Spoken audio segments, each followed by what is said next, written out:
Assalamualaikum warahmatullahi wabarakatuh. Salam sejahtera untuk kita semua. Sebelumnya, perkenalkan nama saya Sastia Widyarisma. Di sini saya izin menyampaikan tentang implikasi ekonomi dan sosial dari uang yang tinggi terhadap akses pendidikan tinggi di Indonesia. Kekhawatiran utama seputar peningkatan uang kuliah tunggal penurunan tinggi adalah beban ekonomi yang ditanggung oleh mahasiswa. Dengan biaya kuliah mencapai tingkat yang belum pernah terjadi sebelumnya, banyak mahasiswa terpaksa mengambil utang yang besar atau mencari pekerjaan tambahan untuk membiayai pendidikan mereka. Tekanan keuangan ini tidak hanya mempengaruhi kinerja akademis mahasiswa, tetapi juga memperburuk ketimpangan sosial ekonomi dengan membatasi akses ke pendidikan tinggi bagi kelompok yang kurang beruntung. Sementara, para pendukung berargumen bahwa kenaikan uang kuliah tunggal diperlukan tidak untuk mencari peningkatan kualitas.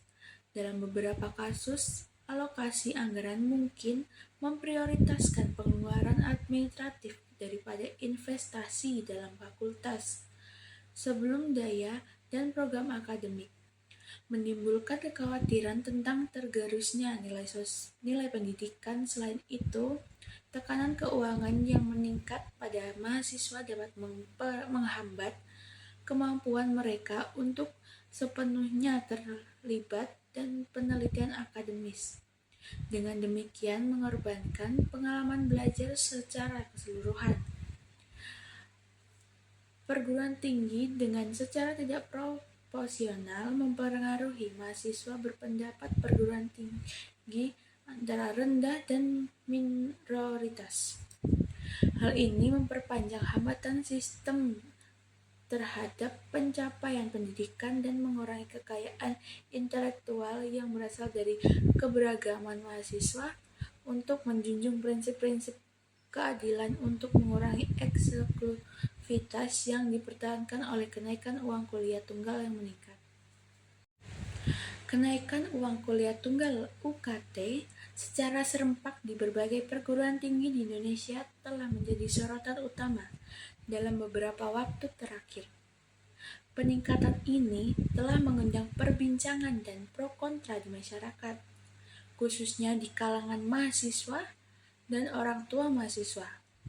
Fenomena ini seperti melahirkan kesadaran akan pentingnya pendidikan tinggi yang berkualitas, namun juga menimbulkan kekhawatiran dan aksesibilitas dan kesetaraan pendidikan. Akibatnya, demo mahasiswa yang memprotes kenaikan UKT pun digelar di beberapa wilayah di seluruh Indonesia. Pasalnya, kenaikannya bukan hanya tinggi, tapi sudah bisa dikategorikan gila-gilaan. Peristiwa ini bahkan ada kampus berbagai hukum menaikkan UKT hingga menyentuh 164 juta dan 200 juta. Peristiwa ini makin menyedihkan karena kenaikan UKT ini terjadi pada bulan pendidikan, serta di tengah-tengah PHK, kondisi yang tidak ramah ini. Alasan beberapa kampus menaikkan UKT juga berseragam, bahwa ini sejalan dengan Permendik nomor 2 tahun 2024 walaupun katanya menyasar anak-anak yang mampu, namun nyatanya demo yang dilakukan tidak akan turun ke jalan memprotes kenaikan tersebut. Pihak kampus mungkin merasa tidak salah atas hitung-hitungan mereka, namun bagaimana mahasiswa yang mengetahui kondisi finansial keluarga mereka? Di sini ada 3 tantangan meningkatnya biaya operasional. Biaya operasional kampus, terutama daya manusia dan sarana atau prasarana mencapai sekitar 85% dari anggaran. Kampus berupa menjadi kelas dunia yang meraih predikat kualitas dosen yang tinggi dan fasilitas yang memadai. Meningkatnya biaya kebutuhan dan upaya pembenahan membuat banyak kampus lupa mempertimbangkan keberlangsungan keuangan jangka peluang. Kenaikan biaya kuliah dan beban mahasiswa. 1. Kenaikan biaya kuliah yang mencapai 6-7% setiap tahunnya menjadi beban utama bagi mahasiswa, terutama kampus swasta. 2. Kampus swasta yang mencari sumber pendanaan sendiri untuk ketergantungan yang tinggi pada uang kuliah mahasiswa.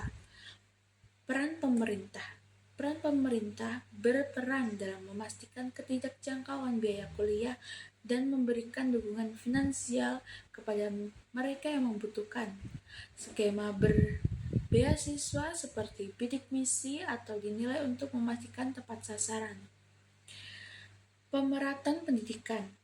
Perguruan tinggi harus menjalankan peran strategis dalam meredam biaya kuliah dan memastikan visi pemerataan pendidikan tercapai. Terobosan dan model bisnis yang dilakukan untuk memastikan pemerataan ke seluruh lapisan masyarakat Indonesia. Mungkin itu saja orasi singkat dari saya. Sekian, wassalamualaikum warahmatullahi wabarakatuh.